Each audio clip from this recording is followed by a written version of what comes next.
ஐயா எல்லாம் நல்லபடியா முடிஞ்சது. ரொம்ப சந்தோஷங்க ஐயா. இது என்ன உன் வீட்டு விசேஷத்துக்கு வராம இருப்ப? நீ கோவமா இருக்கிறேன்னு தெரியுதுண்ணே. தெரியுது இல்ல, இங்க இருந்து கிளம்பு. ஐயா எதுக்கு இப்படி கோவமா பேசுறீங்க? என்ன சங்கதி? பிரசிடென்ட் போல வக்காலத்து வாங்க. இந்த இடத்துல வச்சு எல்லாரும் முன்னாடி என்ன ஏச வச்சிடாத. நீ ஏசுன. எங்க அத்தை எப்பவுமே அப்படித்தான். அவங்க இஷ்டத்துக்கு வாய்க்கு வந்ததையெல்லாம் பேசுவாங்க.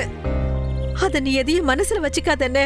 அதுக்காக அவங்க என்ன பேசினாலும் கேட்க சொல்றியா? நீயே இப்படி பேசினா நாளைக்கு எந்த நம்பிக்கையோடு என் பிள்ளைய உன் வீட்டுக்கு அனுப்பி வைக்க? என்னால முடியாதுல. அந்த கிழவியும் அவ பேச்சும் கொஞ்சமாவது அவ வயசுக்கு தகுந்த மாதிரி இருக்கா? அண்ணே, அவங்களுக்காக நான் உங்ககிட்ட மன்னிப்பு கேக்குறேன்னு. நீ எனக்காக கொஞ்சம் இறங்கி வாண்ண. இதுக்கு மேல என்னால இறங்க முடியாதுமா. எந்த அளவுக்கு இறங்க முடியுமோ அந்த அளவுக்கு இறங்கிட்டேன். குளத்துல முதல்ல இருக்குன்னு தெரிஞ்சதுக்கு அப்புறம் பசுமாட்டை உள்ள இறக்கி குளிப்பாட்ட முடியாதுமா. யாரும் என்கிட்ட மன்னிப்பு கேட்க வேணாம். நான் தான் உன்கிட்ட இந்த கல்யாணம் நடக்க முடியாது போனதுக்கு மன்னிப்பு கேட்கணும். என்ன பெரிய பெரிய வார்த்தை எல்லாம் பேசுற? நான் அப்படி என்ன தப்பா பேசிட்டேன்? நீ எதுவும் அங்க பேசல, அதான் தப்பு. அந்த கிழவி அந்த பேச்சு பேசினா நீ ஒரு வார்த்தை திருப்பி பேசின. அண்ணே, நான் அவங்க கிட்ட என்னென்ன பேச முடியும்? அவங்க ஏதோ புருஷனை இழந்த கோவத்துல பேசுறாங்க. கோபம் அவங்களுக்கு மட்டும்தான் வரணும்னு எழுதி வச்சிருக்கோ? இழப்பு அவங்களுக்கு மட்டும்தானா? இங்க இல்லையோ? ஓ அக்கா ராணி இந்த நிலைமைக்கு ஆளானதுக்கு யார் காரணம்? ராணியே அவ வயசுக்கு எல்லாத்தையும் மறந்து இந்த குடும்பம் நல்லா இருக்கணும்னு இந்த கல்யாணத்துக்கு சம்மதிச்சிருக்கா. உன்னை விட என்னை விட ராணிக்கு தான் இந்த கல்யாணம் நடக்கணும்னு ஆசை அதிகமா இருக்கு. அந்த கிழவிக்கு இத்தனை வயசாகியும் பழச மறக்க முடியாம பகைய மனசுக்குள்ளேயே ஊற போட்டு 25 வருஷம் கிடக்கான்னா நாளைக்கு என் மக உன் வீட்டுக்கு மருமகளா வந்தா என்னென்னலாம் பேசுவாளோ? ராணிக்கு இல்லாத கோவமா இந்த கிழவிக்கு? இல்ல, இனி எதுவா இருந்தாலும் பேசி முடிவெடுத்துக்கலாம். இனியும் சண்டை வேணாம். இது பேசி ஓயற சண்டை இல்லம்மா. நீ என்ன கட்டாயப்படுத்தாத. இந்த கல்யாணம் நடக்கிறதுல எனக்கு விருப்பம் இல்ல. ஓ விருப்பத்தை தானே நீ இன்னும் பாக்குற. இத்தனை வருஷம் கழிச்சு என் அண்ணனோட ஒண்ணு மண்ணுமா இருக்கணும்னு எனக்கு விருப்பம் இருக்காதா? அத யாருமே நினைக்க மாட்டேங்கிறீங்க. மனசுல ரேவதியை தான் கட்டிக்க போறோன்னு ஆசையை வளர்த்து வச்சிருக்கிற என் மவனுக்கு விருப்பம் இருக்காதா? ஏன் உன் மவனு மூச்சுக்கு 300 தடவை சொல்லுவியே? அவ விருப்பம் என்னன்னு கூட யோசிச்சு பார்க்காம நீ பாட்டுக்கு உனக்கு கோவம் வந்ததும் கல்யாணம் வேணான்னு பொசுக்குன்னு சொல்லிட்டியே. இப்படியே ஆளுக்கு கோவப்பட்டுக்கிட்டு முறுக்கிட்டு போயிடுறிய. நான் தான் எங்கிட்டு போய் அலறதுன்னு தெரியல. இங்க வச்சு அழாத. பாக்குறவங்க என்ன நினைப்பாங்க? பாக்கட்டும். இதுக்கு மேல யாரு என்ன நினைச்சா எனக்கு என்ன? என் அண்ணனோட இத்தனை வருஷம் கழிச்சு சேர போற சந்தோஷமே இல்லன்னு ஆயிருச்சு. இனிமே யாரு என்ன நினைச்சா எனக்கு என்ன? பார்வதி அழாத. கண்ண தொடங்கிறல்ல. எனக்கு மட்டும் உன்னை அழ வச்சு பார்க்கணும்னு ஆசையா? எல்லாரும் பாக்குறாங்க. நான் இப்ப என்ன தப்பா சொல்லிட்டேன்னு கோயில வச்சு கண்ணை கசக்கிறேன். பின்ன இவ்வளவு நடந்ததுக்கு அப்புறமும் இந்த கல்யாணம் நடக்காதுன்னு சொல்லிட்டு துண்ட உதறி போட்டுக்கிட்டு நீ பாட்டுக்கு உன் வேலையை பார்த்துக்கிட்டு போற. ஆனா மத்தவங்களுக்கு எல்லாம் எப்படி இருக்குன்னு கொஞ்சமாச்சு யோசிச்சு பாத்தியா? என் அம்மா இருந்திருந்தா எனக்காக பேசிருப்பாங்க. அப்படி பேசாதல. அம்மா மட்டும் உயிரோட இருந்தா அந்த கிழவி பேசின பேச்சுக்கு அவ வாய கோணி வீசி வச்சு தச்சிருப்பா.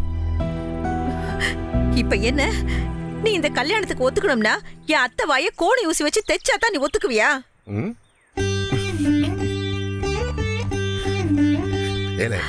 வீட்டுக்கு போ. சும்மா அப்படிலாம் சொன்னா நான் போக மாட்டேன். நான் எதிர்பார்க்கறத சொல்லு, அப்புறம் நான் போறேன். பாத்து போம்ல. நீ போ, வீட்டுக்கு போ. நீ சம்மதிச்சிட்டேன்னு தெரியுதுன்னு, ஆனா அத உன் வாயால கேட்கணும்னு எனக்கு தோணுதுல்ல. சரிம்மா, நீ ஜோசியரை பார்த்து ஆக வேண்டிய வேலையை பாரு. நான் மதுரை கிட்ட மத்த வேலையை பார்க்க சொல்றேன். சரிண்ணே. சுடல மடசாமி.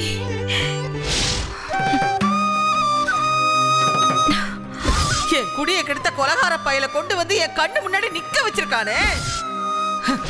நான் ஏதாவது சொல்றதுக்குள்ள மறுவாதியா உன் அண்ணனை இந்த வீட்டை விட்டு வெளியே போக சொல்லிடு, இல்ல அசிங்கமா போயிட்டு சொல்லிட்டேன். உன் தங்கச்சி ஏன் தாலியா இருந்தா? உன் மவ வந்து இந்த வீட்டுல யார் தாலியா இருக்க போறா?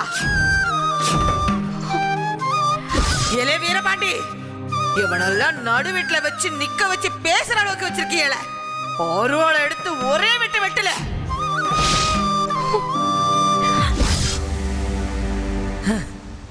வந்துட்டா வெக்கங்கிட்ட.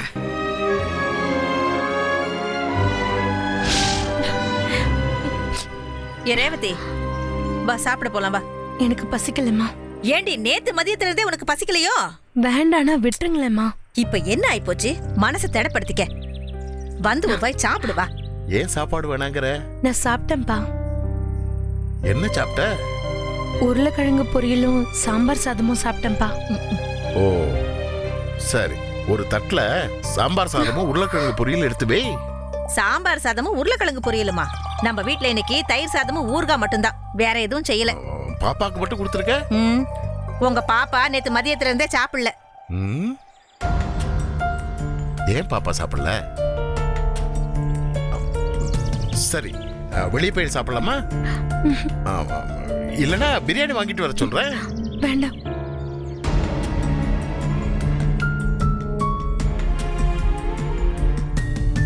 நீ அந்த கழுவி பேசுனதுல பார்த்தல்ல, உங்க அத்தை என்ன பாடெல்லாம் பட்டாளோ.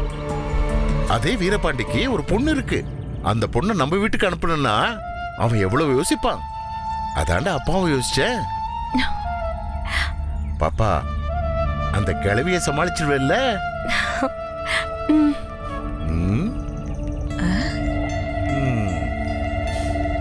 ஆச்சியா, நிச்சயத்துக்கு தேதி குறிச்சிருவோம். என்னங்க நேத்து காட்டு கத்தா கத்துனிய, இன்னைக்கு தேதி குறிச்சிடலாம்னு சொல்லுதிய, என்ன காரணம்? நேத்திக்கு பிரசிடென்ட் வீட்டு ஃபங்க்ஷனுக்கு போயிருந்தேன்ல. ஆமா. அங்க பார்வதி கண்ணை கசக்கின்னு வந்து நின்னா. அந்த கிழவி பேசினதுக்கு பார்வதி என்ன பண்ணுவா? அவ அழுதது மனசு கேட்கல. அதனால சரின்னு வாக்கு கொடுத்துட்டேன். நம்ம பாப்பாவும் ஆசைப்படுது இல்ல? ஏதோ நம்ம பாப்பாவை கட்டி கொடுத்தா பார்வதி அவளை நல்லா பார்த்துப்பா. எனக்கு அந்த நம்பிக்கை இருக்கு. உனக்கு சம்மதம் தானே? எனக்கு சம்மதம் தாங்க. அது போதும், அப்புறம் என்ன? பாப்பா சந்தோஷமா? சரி சரி, வாங்க போவோம். வா. என்னம்மா, என்ன பண்ண போற? வெயிட் வெயிட், ஒரே நிமிஷம். ஓகே, கோ கோ கோ. மனிதர்களின் மனதுக்குள் புதைந்திருக்கும் பகையானது. சித்தப்பா சித்தப்பா, என்ன பண்றீங்க? சொல்லுதேன். இப்படி இல்ல, கொஞ்ச நேரத்துக்கு முன்னாடி என்கிட்ட சொன்னீங்கல்ல, சாதாரணமா அந்த மாதிரி சொல்லுங்க. அப்படி சொன்னா நல்லாவா இருக்கும்? நல்லா இருக்கும், நீங்க சொல்லுங்க. படம் எடுக்கும் போது அப்படி பேச வராதே பாப்பா. சரி, இதை விட்டுருங்க, என்ன பார்த்து பேசுங்க. சரி, நீ கேளு. நீ கேட்க கேட்க ஒண்ணு ஒண்ணா சொல்லுதேன். மனுஷனுக்குள்ள பகை உணர்வு எப்படி வருது? பாப்பா, பகைன்னு கேட்டா அது துரோகத்தால வர்றது. நம்ம குடும்பத்தையே எடுத்துக்கிட்டா, உங்க அப்பாவுக்கும் உங்க அம்மா குடும்பத்துக்கும் இத்தனை வருஷமா பகை இருக்கு. இது எதனால ஆரம்பிச்சதுன்னு கேட்டா, தப்பு வந்து உங்க அப்பா மேலதான் இருக்கு. நாங்களும் எவ்வளவோ சொன்னோம். எங்க அப்பா, உங்க தாத்தா எல்லாரும் என்னென்னமோ சொன்னாங்க. உங்க அப்பாவும் கேட்கல, உங்க அம்மாவும் கேட்கல. சரி, முறையா போய் பொண்ணு கேட்போன்னு கேட்டோம். உங்க அம்மா வீட்டுல இருக்கவங்க எல்லாம் முடியவே முடியாதுன்னுட்டாங்க. உடனே உங்க அப்பாவும் நானும் ஒரு பிளானை போட்டோம். நேரா வண்டி எடுத்துட்டு போய் உங்க அம்மாவை கோயிலுக்கு தூக்கிட்டு வந்து கல்யாணம் பண்ணி வச்சோம்.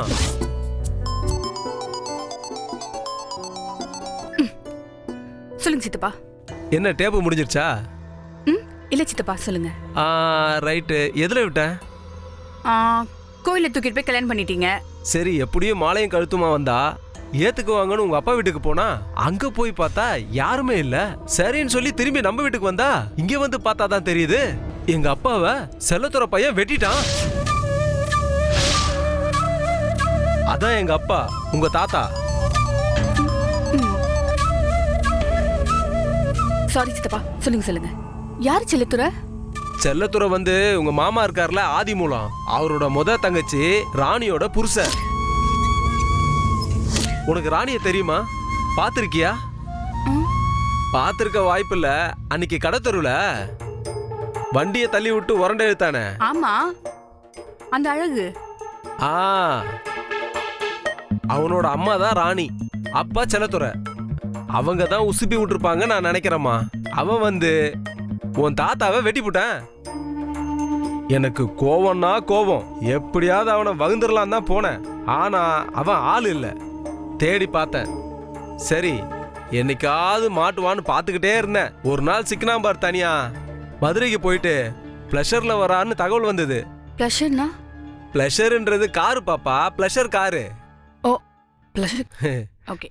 ஆமா பாப்பா, அவன் வர்றான்னு தெரிஞ்ச உடனே 4 நாட்டு வெடிகுண்டு வாங்கினேன். நாட்டு வெடிகுண்டா? அது எங்க கிடைக்கும்? தூத்துக்குடி போற ரூட் இருக்குல்லம்மா, அங்க ஒரு இடத்துல கிடைக்கும். மலை உடைக்க வச்சிருப்பாங்கல்ல, அங்கதான்.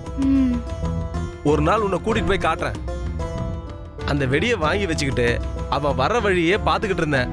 அவன் வண்டி வர்றவும் சடீர் சடீர்னு ஒவ்வொன்னா எடுத்து அவன் காருக்குள்ளேயே வீசிட்டேன் பாப்பா. ஸ்பாட்லயே க்ளோஸ். அவன்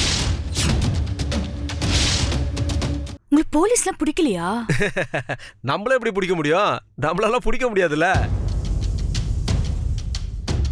நம்ம தூரத்து சொந்தக்கார பையன் ஒருத்த மயில்ராஜ்னு பேரு, நமக்கு பதிலா ஆஜராயிட்டான். அது எப்படி சித்தப்பா? நீங்க பண்ண கொலைக்கு இன்னொருத்தர் உள்ள போவாரு? அமௌண்ட் அன்னைக்கு தேதிக்கு 5 லட்சம் ரூபா கொடுத்தேன் பாப்பா. சரி கல்யாண செலவு நினைச்சு விட்டாச்சு. அவனுங்க மறுபடியும் வந்தானுங்க. சித்தப்பனை தொடக்கூட முடியலையே.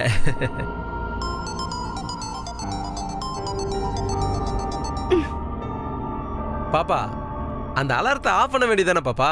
அலாம் இல்ல சித்தப்பா. நீங்க சொல்லுங்க, கண்டினியூ பண்றேன். நம்ம வீட்டு லேடிஸ்லாம் சகஜமா இருக்காங்க. ஆம்பளைங்க தான் மூஞ்சியே கொடுத்து பேச மாட்டீங்க. ஏன்? யாரு? நாங்கெல்லாம் பேசிக்க மாட்டோமே ஒழிய கோவம் கம்மியாக தான் இருக்கும். ஆனால் பொம்பளை ஆளுங்க அப்படி கிடையாது, மனசுக்குள்ளேயே வச்சிருப்பாவ. நேத்து எங்கள் அம்மாவை, அதான் உன் பாட்டியை பார்த்தல, கம்பெடு குச்செடுன்னு பெரிய ரகலையே பண்ணிருக்குல. நான் சொல்றது சரியா இருந்தா உங்க பெரியம்மா ராணி தான் அந்த அழகு பையில உசுப்பி விட்டுருக்கு. இல்லனா அந்த பையன்லாம் சித்தப்பா முன்னாடி நிக்கிற பையனா? சின்ன பையன் பாக்குறேன் பாப்பா, இல்லனா புடிச்சு திருகி விட்டுருவேன். என்ன பேசிட்டு இருக்கீங்க ரெண்டு பேரும்? அண்ணி, நம்ம பகையோட கதைய பாப்பா கிட்ட சொல்லிக்கிட்டு இருக்கேன். சின்ன பொண்ணுகிட்ட சொல்ல வேண்டியதா இதெல்லாம்? அண்ணி தெரியணும்ல அண்ணி, நம்ம வரலாற நாம சொல்லாம யார் சொல்லுவாங்க? அவ எல்லாத்தையும் வீடியோ எடுத்துக்கிட்டு இருக்கறா, கொண்டு போய் டிவில குடுத்துற போறா. பாப்பா அப்படி ஒண்ணும் செஞ்சிடாத பாப்பா. நம்ம குடும்ப விஷயம் நம்ம குடும்பத்துள்ளே இருக்கணும். கொண்டு போய் டிவில கீழே குடுத்தினா அந்த மயில்ராஜ் நிலைமை தான் சித்தப்பாவுக்கும்.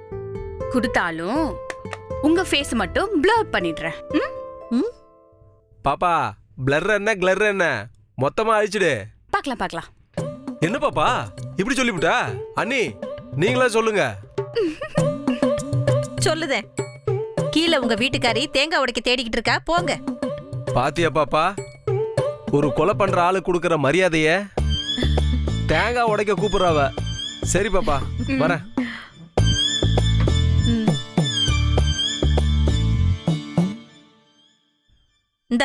இந்த பாலை குடி.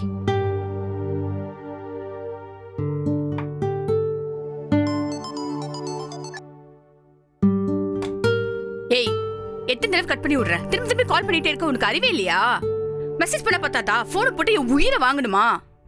நான் எதுக்கு தான் உன் போன் எடுக்கணும்? நான் போன் பண்ண நீ எடுத்தியா? சீ, போன் வை. ஏய் யாருடி? சரவணன் ஒரு மென்டல் இருக்கால, அவனே தான். ஏய் ஏண்டி என் மருமகனை திட்டுற? உன் மருமகனை நீ தான் மெச்சிக்கணும்.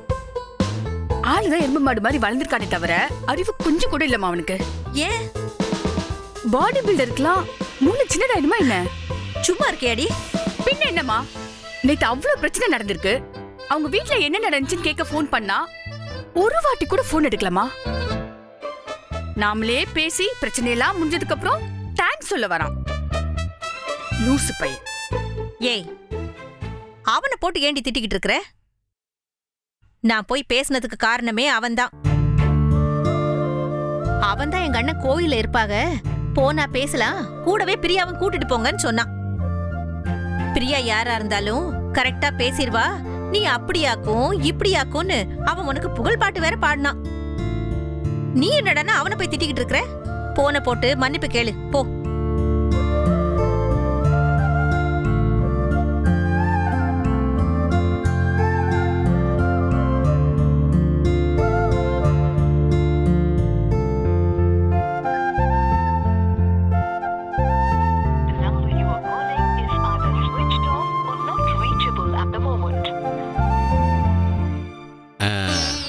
பார்வதிமா, வாங்க சாமி. வணக்கம். வாங்க வாங்க உட்காருங்க.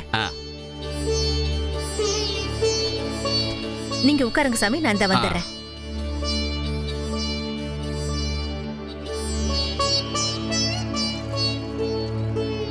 இந்தாங்க சாமி. நல்லதுமா. என்னம்மா நல்லா இருக்கேளா? நல்லா இருக்கேன் சாமி. நீங்க எப்படி இருக்கீங்க? எனக்கு என்னம்மா, அம்பாள் புண்ணியத்துல சேமமா இருக்கேன். கேள்விப்பட்டம்மா, ஊரே உங்களை பத்தி தான் பேசிக்கிட்டு இருக்கு. ரொம்ப சந்தோஷமா. மழையும் இணைஞ்செடுத்துன்னு நடுவில் ஒரு நதியை மறந்துடாதீங்க. அப்படிலாம் நாங்க மறந்துட மாட்டோம் சாமி. நானே உங்களை கூப்பிடணும் தான் இருந்தேன், நீங்களே வந்துட்டீங்க. சரிம்மா, அண்ணன் வீட்டுக்கு போயிருந்தேன். பொண்ணோட ஜாதகத்தை கொடுத்தாங்க. நீங்க உங்க பிள்ளையாண்டானோட ஜாதகத்தை கொடுத்தீங்கன்னா பொறுத்த என்னன்னு பார்த்து சொல்லிடுவேன். இந்த நல்ல காரியத்துல எனக்கும் ஒரு பங்கு இருக்குன்னு சந்தோஷமா போயிடுவேன். சரிங்க சாமி, நீங்க இருங்க, நான் போய் எடுத்துட்டு வாங்க.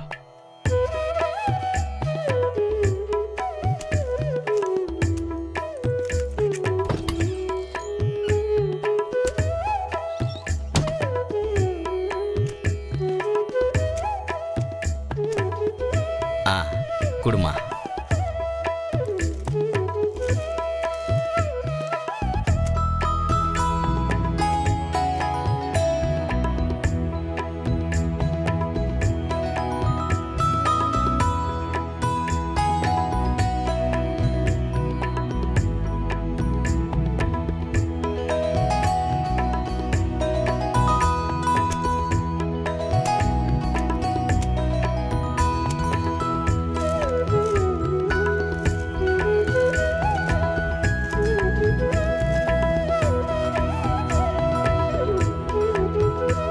நம்ம பிள்ளையாண்டானுக்கு ஜாதகம் யார் குறிச்சது?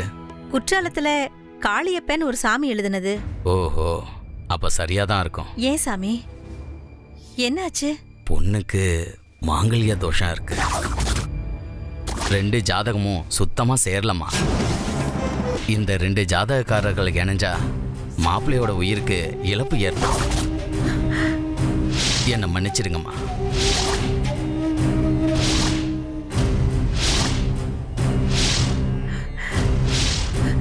ஒரு நிமிஷம் சாமி.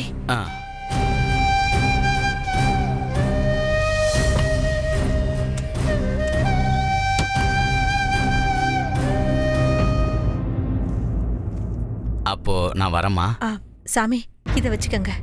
எனக்கு எதுக்குமா இவ்வளோ பண்ணலாம்? நான் என் கடமையை தானமா செஞ்சேன். அந்த அம்பாலோட கருணையால நல்ல வேளை கல்யாணத்துக்கு முன்னாடியே இது தெரிஞ்சது. ஆதிமூலம் ஐயா வீட்டில் இதை பொறுமையாக எப்படி சொல்லணுமோ அப்படி நான் சொல்லிடுறேம்மா. நீங்கள் எதுவும் கவலைப்படாதீங்க. இந்த பணத்தை நீங்க யார்கிட்டயும் வெளியில சொல்லிட கூடாதுன்னு தான் தரேன். அண்ணன் கேட்டா 2 ஜாதகமும் நல்லா பொருந்திருக்குன்னு சொல்லிருங்க. அண்ணன் என்கிட்ட சொன்ன விஷயத்த தயவு செஞ்சு வேற யார்கிட்டயும் சொல்லிடாதீங்க. அம்மா, என்னம்மா சொல்றீங்க? இதை நான் தொழிலுக்கு செய்யற துரோகம் இல்லையா? இல்ல சாமி, ரொம்ப வருஷம் கழிச்சு என் அண்ணன் குடும்பத்தோட ஒண்ணு சேரத்துக்கு நல்ல வாய்ப்பை கடவுள் கொடுத்துருக்கு. அதை நான் நிறுத்த விரும்பல. சாமி சொன்ன அருள் வாக்குத்தான் நாங்க நிறைவேற்றுறோம். அதுல எந்த பிரச்சனையும் வராதுன்னு நான் மனசார நம்புறேன் சாமி. இத பாருமா, இந்த கல்யாணம் நடந்தா உன் பிள்ளையாண்டானுக்கு தான். சாமி, அப்படி மட்டும் சொல்லாதீங்க சாமி. என் மகனுக்கு எதுவும் ஆகாம என் சுடல் மாட சாமி பாத்துக்குவான். ஏதாச்சும் பரிகாரம் தான் சொல்லுங்க, இல்லனா இந்த விஷயத்தை அப்படியே விட்டுருங்க. பரிகாரம் பண்ணி கழிக்கக்கூடிய தோஷம் இல்லம்மா, இது மாங்கல்ய தோஷம். திருமண பொருத்தத்துல முக்கியமான பொருத்தமே இல்லம்மா. எதுவா இருந்தாலும் பரவாயில்ல சாமி, ஆனா இந்த கல்யாணம் மட்டும் நடக்காம போயிடக்கூடாது. இல்லம்மா, எனக்கு என்னமோ நீங்க யோசிச்சு முடிவு எடுக்கிறது தான் சரின்னு படுது. சாமி, எது சரி எது தப்புன்னு யோசிக்கிற நிலைமையில நான் இல்ல. இந்த கல்யாணம் நடக்கணும். இங்க பாருமா, நான் சொல்ல வேண்டியதை சொல்லிட்டேன். இதுக்கு மேல உங்க இஷ்டம்தாம்மா. இந்த விஷயம் என்ன தவிர வேற யாருக்கு அதுக்கும் போகக்கூடாது சாமி. என்னால யார் முகத்தையும் பார்த்து பொய் சொல்ல முடியுமான்னு தெரியல. இந்த கல்யாணம் முடிகிற வரைக்கும் யார் கண்ணிலையும் படாம இருக்க முயற்சி பண்றேன். அதுக்கு மேல எல்லாம் அந்த அம்பாள் கையில தான் இருக்கு. நான் வரமா.